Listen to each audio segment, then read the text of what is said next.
years old. I have seen 3 generations.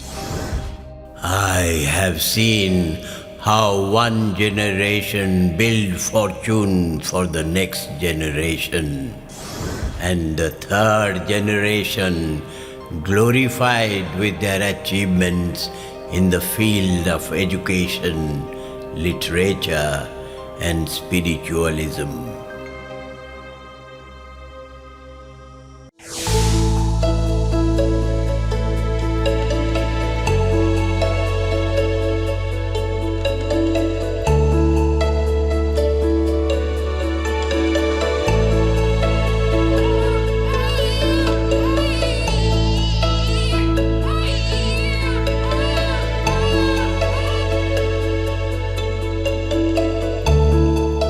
Growing up with affectionate parents and children of his age, Manoj, fondly called Montu, was a charmer and a leader among his friends, indulging with childlike games, singing, playing flute, harmonium, but not inclined for studies.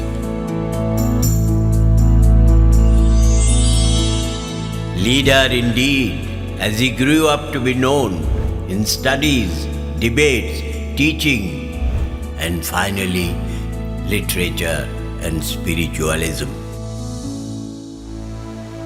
Here is the man whom Providence brought up through a paradox of experience in his childhood, sending him into an affluent family with ideal parents, and in the most significant, charming millions, at the same time expecting him to the unexpected in life.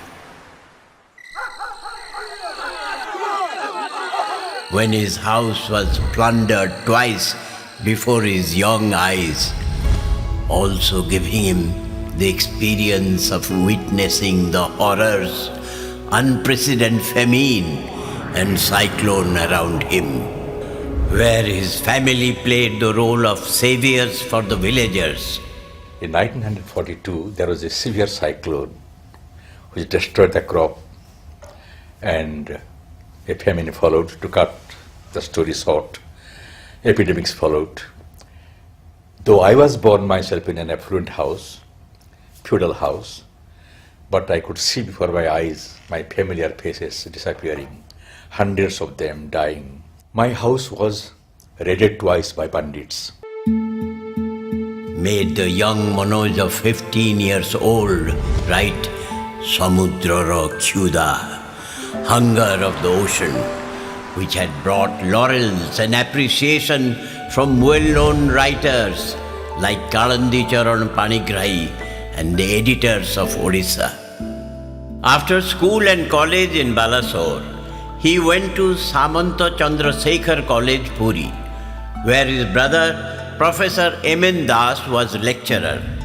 And after his MA in Ravenshaw College, he joined as lecturer in Christ College, Cuttack.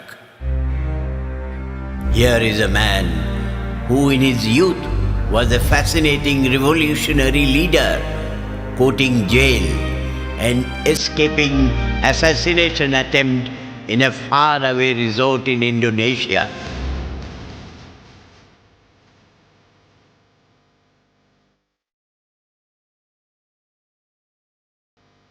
It is because my zeal is sustained that man has a future, I write. Here is an author who never knew that writing was an activity that was special. For him, it was as natural as speaking or humming a tune. I started writing at the age of, I do not know. Writing came to me like not an extracurricular activity, but just something, I'm singing, whistling, working fast. Like that also I started writing. I was not conscious that writing is an extra faculty. Here is India's foremost bilingual writer, whose use of 2 languages that he wrote is uniquely original. As he said, he does not translate, but I rewrite. He told me, I do not translate the story into English. If the inspiration continues, I somehow write in both the languages. Otherwise, I don't bother about whether the story is written in English or in Oriya. If the inspiration does not last long, I forget all about it. But I don't translate a story into Oriya or into English. He published and edited Diganta even when he was a student, which was a very popular magazine and was turning point in his life, which led him to join the editorial board of Chanda Mama, the most popular children's magazine in India. Chanda Mama, actually, when we started, the circulation was about 10 to 12,000 copies when we revived it. But after Manoj Da taking over, it shot up to 60,000 copies. It created history as far as Chanda Mama is concerned. He created a stir with publication of Heritage, a magazine with a mission, and drew admiration from all, published from Madras, Chennai. From there, of course, we went on to work on a magazine called Heritage and Vijaya. So our literary journey went on endlessly along with our association with each other. Here is a man whose earliest quest was to find out the trace, the cause of human suffering, a quest that led him to Marxism and finally revealed to him profundity that was Sri Aurobindo's vision of human destiny, leading to leave Christ College for Aurobindo Ashram, Puducherry, to be an inmate with his wife till his last breath, after sudden demise of his son.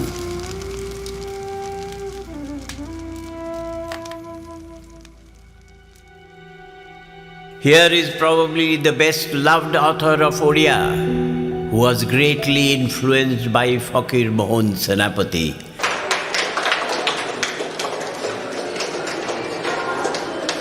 When I was a child, the only great Oriya writer who came to my notice was Fakir Mohan Senapati. And I read his works thoroughly, not once but several times. Fakir Mohan ସମାଜକୁ ନେଇକି ଯେଉଁ ସାହିତ୍ୟ ଲେଖୁଥିଲେ ବା ସାହିତ୍ୟିକ ବ୍ୟଙ୍ଗ ସୃଷ୍ଟି କରୁଥିଲେ ବା ସେଇଟା ସମାଜର ନେଇକିରି ଏ ବ୍ୟକ୍ତିକୁ ନେଇକି ସେଇଆ ହିଁ କଲେ, ଯାହାଫଳରେ ଗୋଟେ ନୂଆ ଧରଣର ସାହିତ୍ୟ ଜନ୍ମ ହେଲା. A bilingual writer, almost equal number of books in Odia and English. He has been translated in several major Indian languages of India as well as of the world, whose writing one can never forget. That led him to write dialogues for Odia film Bhai Bhai.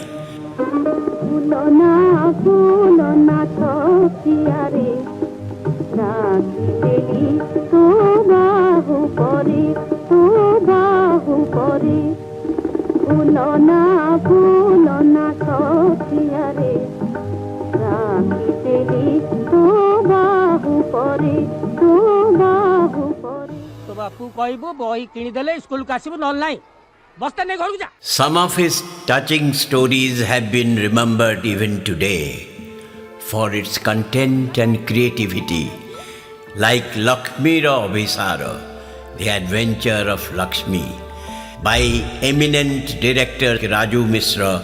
तीन दीपर ठाकुर चोरी कर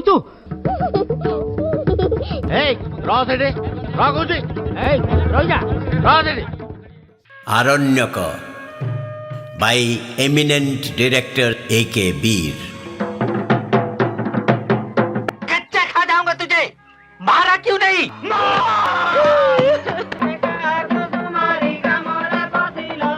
His Sesa Basantara Chithi, the last letter from the spring, was telecasted in Doordarshan. অত্যন্ত নিবিড় প্রেরণা ভিতরু জন্মগ্রহণ করেছেন শেষ বসন্তর চিঠি ତା ଭିତରୁ ଅନ୍ୟତମ। ମୋ ମା ମୋତେ ତୁ ଏତେ ଦିନ ପରେ ଚିଠି ଦେଲୁ।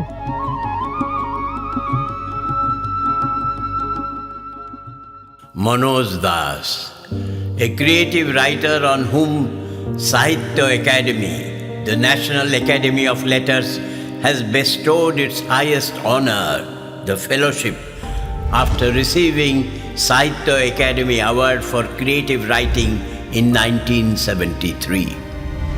Orissa Sahitya Academy Award and the highest honor, Atibadi Jagannath Das Samman, Sarala Award, Sahitya Bharati Award, apart from India's premier award, Saraswati Samman, and the first Sri Aurobindo Puraskar, was the same youth leader with radical views in his college days, playing an active role in Afro-Asian Students' Conference in Bandung, Indonesia in 1956. Sri Aurobindo said, the first thing a teacher ought to know is nothing can be taught. In other words, all the knowledge is there within, inherent in us. My experience was a physical manifestation of that, but when he speaks of knowledge, the real knowledge, they're inherent in us already.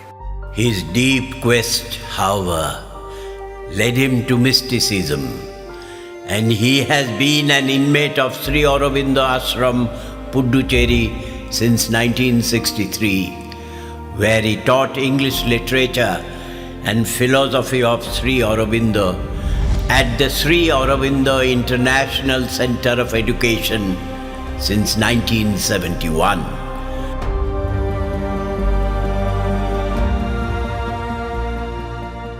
He always saw things from a slightly mystic or spiritual angle and tried to relate that to people. He knew, of course, that most people would not understand fully the full impact and implications, but he was always able to share the other side of happenings, of events, whether it was at a purely materialistic level or something which was bordering on something higher, which people couldn't immediately grasp. The real concept of love is quite different. It is not something which is growing from animals. It is something divine which has descended upon the earth, penetrated into human ignorance, and through many a wrong manifestation, stupid manifestation, you can say, lustful manifestation, growing towards its ultimate realization, return to its real shape like many other values and like many other qualities. His research in the archives of London and Edinburgh brought out to light some of the little known facts of India's freedom struggle in the first decade of 20th century, led by Sri Aurobindo, for which he received the first Sri Aurobindo Puraskar at Calcutta.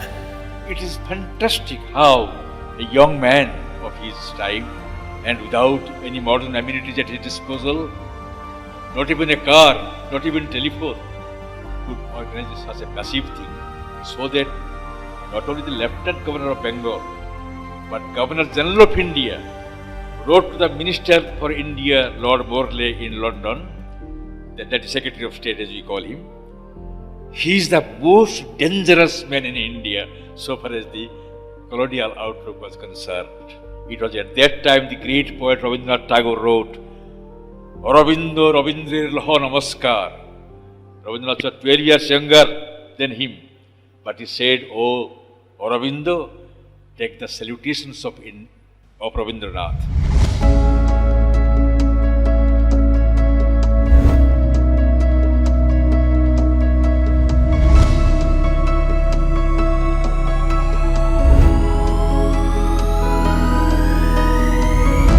Awards, honors from all over the country followed all his life. Apart from literary forums from university, D.Litt from Utkal University of Culture in 2004, Utkal University 2006, Fakir Mohon University 2007, North Odisha University 2011 and Ravanshah University 2016. He was chosen to deliver the first UNESCO lecture at the National Museum, New Delhi in 1998. Apart from touring all over the country, he was the leader of the Indian Writers Delegation to China in 2000. He was presented President Padma Shri Award in 2001, Shri Manoj Das followed by posthumously Padma Bhushan in 2020. Indeed, a rare distinction. मोर बाबा मनोज दास 2009 संसार छाड़िकी गले 2009 सी जीवा परे परे मनोज दास मो काका सी मोर बापा स्थान ग्रहण करने सारा सृष्टि को तो से भल पाते समुद्र हो आकाश हो जन सूर्य हो चंद्र हो मनीष हो पशु हो समस्त से भावुले समस्ते अपनार निज Translation of Sri Aurobindo's Savitri, a poetic masterpiece as his last tribute, will remind everyone of his devotion till his last breath.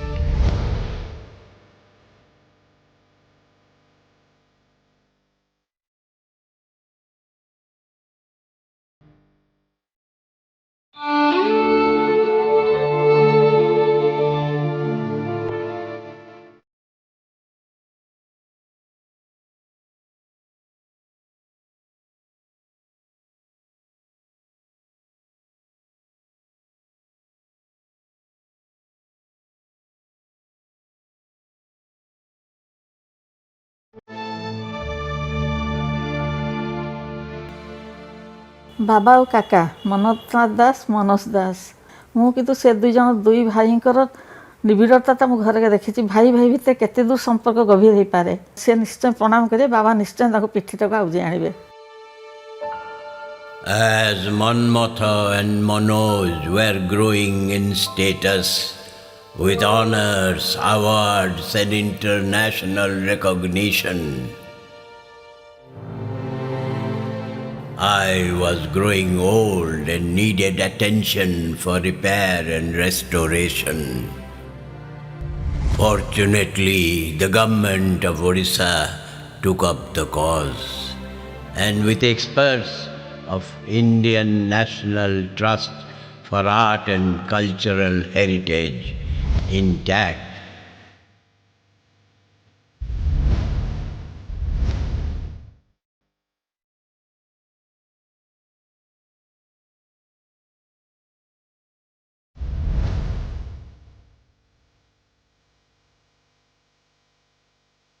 I am getting back my old facelift.